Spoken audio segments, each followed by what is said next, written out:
Today's Industry Celebrities podcast with my friend Zain Gaziani, and he shares with us how he got his dream job with Team Gary Vee. So check it out and let me know what you think.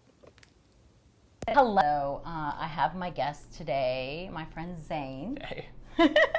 Zain, tell folks a little bit about yourself and just a little background story. Cool. So, hey everyone, I'm Zain. I'm originally from Dallas, Texas here.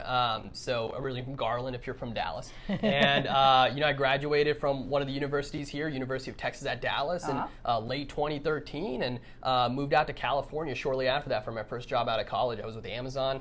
Moved around for a little bit, moved through California, Seattle, Washington, Cleveland, Ohio, so it's kind of all around. What did you do? So I was in HR and recruiting. Yeah, Okay. so I did HR in California for one of the large distribution centers, what Amazon calls fulfillment centers there. Okay. As a senior HR assistant, then I moved to Seattle and tried some things in recruiting. I was actually in executive recruiting, so we were like hiring directors and VPs, some people that now report directly to Bezos, so it was really high visibility, which was kind of cool. Right out of college, that's yeah, pretty cool. Yeah, it was a really cool opportunity. And then shortly after that, one of my field partners hit me up, said, hey, we're launching our first site in Cleveland, Ohio. How would you like to be the HR business partner? Go to that site, hire people, launch the site, right coming into our busiest season of the year, which is November. And so I went out to Cleveland, Ohio, first time in that area of the country, hired the people, launched a brand new site as an HR business partner, and did that for the next year. And so I spent most of my career in HR and recruiting. I left Amazon actually in October of 2017, moved back to Seattle,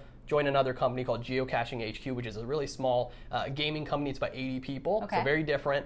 Did HR there. Yeah. And is that where you, when you decided that you were going to go for the gusto and you, like you said, what was it that you took Gary Vee's advice and sold everything and moved in with 5 roommates? Yeah, I'm so glad you mentioned that. So it's funny, right? So so when I left Amazon, just real quick, I don't know how much context you guys want, but I really like the story. Okay. So I left Amazon in October of 2017. I just needed something different. I just wasn't happy with where I was geographically. Wasn't really as happy doing the work I was doing, so I just left. Nothing lined up. And then on October 13, 2017, I'm pretty sure that's the date, it's that Friday, I woke up that morning bright and early and I said, you know what, I've got no job, I've got nothing to do, so I drove up 6 hours to Toronto, Canada, first time in Toronto, and joined and attended a LinkedIn meetup that night. Wow. Right? I'd never really used LinkedIn much, but I followed a few people that were using it, and I saw that they were all going to hang out in Toronto. I was like, I got to be there. So I drove up 6 hours, went to this meetup, and I thought it was going to be kind of weird, like, oh, yo, who's this guy from Cleveland? Why is he here? That's kind of strange. Yeah. And it was the complete opposite. I went there, when they found out I traveled 6 hours for this meetup, they flipped out, and people started coming to me. I started making all these cool connections, and they really encouraged me to start using LinkedIn more. They're like, hey, you're really articulate. You should start posting a lot more. Like, it would hit. And they were right. I started documenting my journey being unemployed, interviewing, and eventually about a few weeks later, I got this really cool gig in Seattle at geocaching. So that's when I sold everything, moved to Seattle. It was a 5-day road trip. I was staying with just strangers from couchsurfing.com. I stayed with a stranger from LinkedIn. Couchsurfing.com, there's really a site? Oh yeah, you gotta check it out. Okay. Yeah, couchsurfing.com. If you're listening, do it. Sponsor me. Yes. But no, it's cool. Big plug. You just stay with like random strangers. They were all super nice. They all had food for me. Like, it was the greatest experience. That's awesome. I stayed in Chicago with a LinkedIn connection who I've never met, so it was really fun for those 5 days. Moved to Seattle. Actually moved in with one roommate first, and like 3 months in, I watched this video that Gary Vaynerchuk put out, and he was talking about scaling back your lifestyle. And it was the first time he'd really talked about that, I think, or at least the first time I saw it. And so I took that advice. I went on Craigslist that same night. I saw that I could save $500 a month moving in with 5 roommates versus 1. Wow. And one of them had a hamster, so it was like 5.5 roommates. Yeah. And I just went for it, and I moved into this really old house with 5 roommates who I'd never met, and this little hamster, and it was a cool experience. It worked out. Really well. Like, 2 of them turned out to be really good friends of mine. We'd hang out a lot. I saved a lot of money. Yes. And it was cool. Like, it just felt right. Some of the best roommates I ever had in college were people I did not know. Yeah, Yeah, that's the best. I think so. Yeah, because if you live easier to you get to know each other. You have no problem saying, "Hey, do the dishes, dude." That's exactly it. I was going to say that because if you live with a friend, you could screw up a a friendship. But going into the random person, you just never know. It could be a great friendship, or it could just be a roommate situation. Yeah. But I was in Seattle for another year and a half working at Geocaching HQ as an HR generalist. It was a really fun company, and during this time in my day job, I was working at Geocaching, but at night I was, so Gary Vaynerchuk has a Facebook group called First in Line. And so I joined that group a while ago. I was one of the first 1,000 people in there. I was engaging a lot. I was just hanging out in the group. I just fell in love with the energy in that group. And Team Gary Vee, the team for Gary Vaynerchuk, they posted a video. They're like, hey, we're hiring a moderator team of 4 people to kind of help facilitate the group and maintain its positive vibes. Apply here. And so I just kind of went for it and actually somehow got it. And so I started. So what would happen is I'd spend my daytime doing my day job. At night I'd be a moderator in the First in Line Facebook group, spending time in there, and then also started a side hustle on the side, like working with some local businesses on their social media needs. So I was doing a lot. And then about a year and a half later, I said, I'm going to move back to Dallas. Something just feels right. I need to be close to the family. And came out to Dallas. And That's when we met. That's when we met, yep. Moved back to Dallas. I got a remote recruiter opportunity for Dollar General. So I was going to be a remote recruiter, moved back to Dallas, and that's when I met you at the Gary Vaynerchuk event. Yeah. So we'll save the big the big surprise. So how did you get into, why did you choose HR? So it's a great question. So, it's crazy when I, just like a lot of people, I'm sure that go through this, for me, when I was going through college, I didn't know what I wanted to do. Even last month of college, I was like, I don't know what I want to do. One thing I noticed in college, though, is I didn't have the best grades. In fact, I failed. I had to take an extra semester. I failed a bunch of classes. It wasn't good, but I was really good with all the extracurricular stuff. So I was an orientation team mentor and moved up in that program for 3 years. I was in charge of our student activities board on campus. I was super in my fraternity. So I was really into the extracurricular stuff to the point where I was skipping class to go do that. And that was something I'm like, yo, you really like working with people. You like being around others. You can't even eat alone. You just need to be around people. And one of my friends said, hey, you should really look into HR because that's really what you do. You're an advocate for the people in your company. That might be a good fit. And so I just kind of listened to that, went down that path, got rejected by over 100 companies right after college. And then which is good practice. Which is amazing. Yeah. Nothing hurts anymore. No. And so and then That's awesome. and then I just reached out. I saw one of the people actually I hired that me and a few other people hired to be on our orientation team back in college. He was now working at Amazon.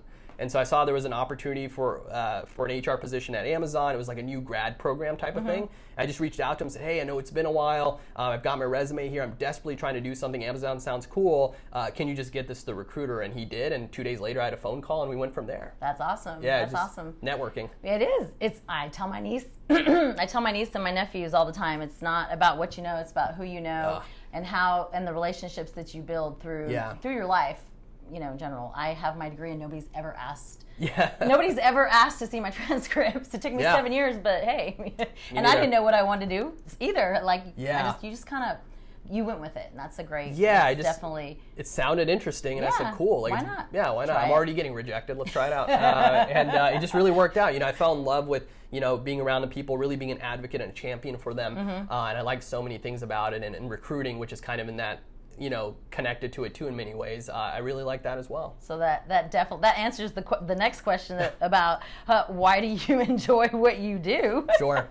Well, we're going to skip the standard question about telling how somebody would to get into that industry, because I want to go straight into how did you go from HR to being on getting a gig in New York City on Team Gary Vee. So I was there. Yeah, but you were there.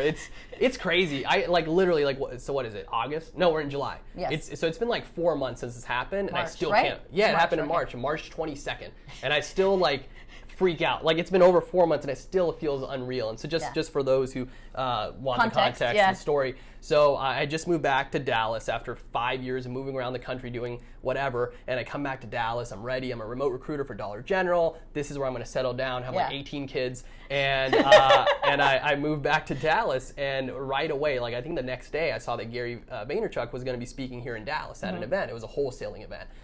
We Live 2019. Had never heard of it either. But it was like real estate wholesaling, and something I don't know anything about, but Gary's going to be there. It was my first time to see Gary, and so I actually looked up the tickets. I didn't want to pay the tickets, but I saw it was pricey. It was pricey. Yeah, I don't remember, but I just was like, let's see if there's another way around it. And I reached out to someone on the First in Line group who's from Team Gary Vee, who I've been supporting for the last year in that group as a moderator. And so I reached out to her. I'm like, hey, there's this Gary speaking. Is there anything you could do? Like, I'll sit like wherever. Like, just I just want to be there. Yeah. And she hooked me up. And so she got me a free ticket, which is incredible. Thank you, May. You're amazing. Shout out to May. And I went to the event. Right. So March 22nd rolls up. It's the day of the event. I'm wearing like a white T-shirt, like these like pants, like this really gross hoodie, and I didn't know. I thought that was the attire, and I go there, and there's so many people dressed up as like real estate wholesaling. I didn't know either. Yeah, so everyone looked really good, dressed for business. I looked like I was there to sell drugs. Like it just didn't look right.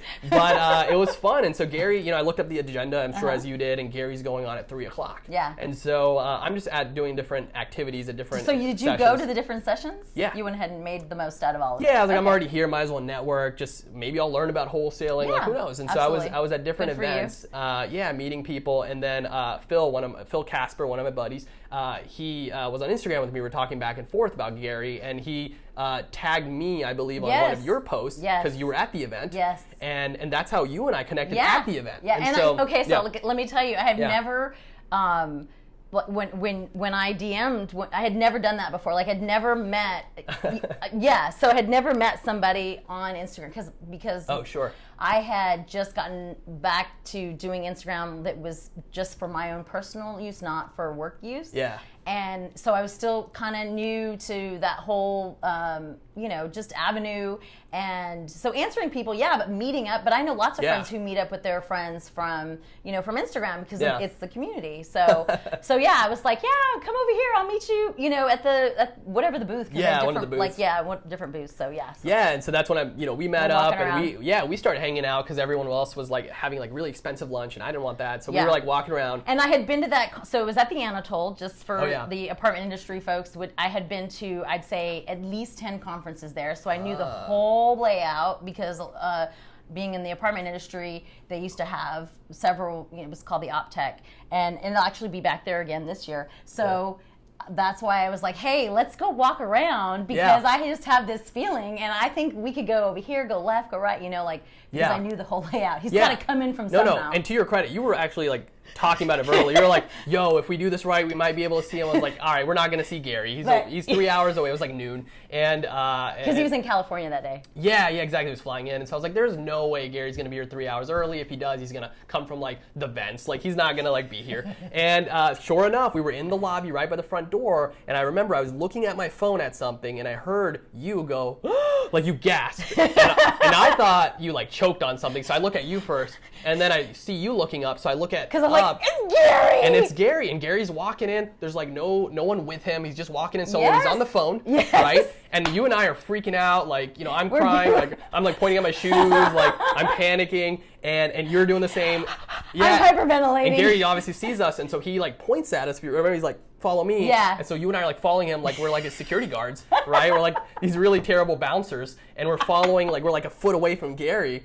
And he's walking to the ATM, which is also kind of weird. And Gary goes to the ATM. We roll up on him. We start talking. I know you're talking, and I do my thing, and I get a selfie. And my whole, by the way, real quick, I was like, earlier that morning, I was like, yo, if I can go to this event, if I can get a selfie with Gary and I can thank him for just being a positive influence, that's it. I win at life. And so that was my goal. And so by 3 hours before his keynote, we already did that. Yeah. Right? We met him in the lobby. I got my like, selfie. I don't even know what I'm supposed to do now. Yeah, I was like, that's it. Life is great. Like, I'm good for the next 10 years. And you had a really prime seat up front. Oh, yeah. Which helped me out because where I was seating was in the back, and you were so kind to say, well, not very many people are coming back. We both felt like not very many people knew who he was. I mean, there were people who knew. Yeah, but it was like a 3-day event. Yeah, it was a 3-day event, and I feel like the people that really knew, like at other conferences, there are more people that really know who he is and that they're there. But this one was very, you know, a different niche. Yeah, absolutely. And so he was like, come back, and you know, and I was like, I don't care if they kick me out, you know, it's okay. So I went and I sat up there like I was supposed to be there, and nobody just confident. I just wanted to see, just to be that, and I was literally this close to him. And we were like right at the stage. We were like the first table right next to the stage, and so you know we were there for a few more sessions. Finally, it's 3 p.m. Gary comes on. We're freaking out. And immediately, you know, as soon as Gary comes on with his energy, he confirms right away that it's going to be Q&A, which is, you know, my favorite. Me too. So he points at the 2 mics on the left and right. He said, hey, there's 2 mics positioned there. Go line up now if you want to get your question answered. And you and I, like, ran up behind one of the mics. We were I think there was 2 people in front of you. So I was the 4th person. You were the 3rd person. Oh, okay. I thought it was like 6 or 8 people deep, so that's great. There were not that many people, because I was very nervous. Like, I had no idea what I was. Yeah, I blacked out. I don't remember. But you know, so we got behind a mic, right? And so I was ahead of you, like right in front of you, and so it was finally my turn. And you know, as the questions are being answered around me, I was like, oh my God, it's my turn. Like, what am I gonna do? I had a few notes jotted down. I was also scribbling more notes, but I also was like kind of like, I don't know what I'm gonna ask. And then finally it's my turn, right? So I walk up to the mic. Gary greets me because he remembers me from the lobby, which is cool. And I was like, yes, this is good. And I had like all these different things going through my head, and I just started talking, right? I told Gary everything. I'm like, hey, Gary, again, I'm a huge fan. I'm Zain. I'm a moderator for a First Line Facebook group. I quit my job because of you. Yeah, I was like telling him everything. I was like, awesome. You know, I've got all your shoes. I've got your books. I've got your empathy wines. I don't drink wine. I don't read books. I'm not a sneakerhead, but I do all this because I feel like I owe you because you've given me so much, and you just made me a better, happier human being. And he interrupted, and he's like, actually, and then he's like, basically, he was like, you don't owe me anything, like all that. So we were like going back and forth for a little bit. There was good vibes, and I told him, you know, I left a 2-bedroom apartment to move into a 5 roommate house situation, and you know, I was giving him everything, like everything off my chest, just because I just felt right. And he loved that, so we were talking. And the very end, once I could feel like there was a vibe, I'm like, you know what? Let's just see what happens. Throw it out there. Yeah. And so the very end, after I gave him more context, we're going back and forth. I'm like, hey, and there's an awesome video on it that I'm so glad Gary's team recorded and put out on his vlog. Yeah. And so grateful they did that. But I finally go up there at the very end. I'm like, look, you know, my dream, like my ultimate dream, is to be on Team Gary Vee doing community management. And then he interrupted, and he's like, can you move to New York?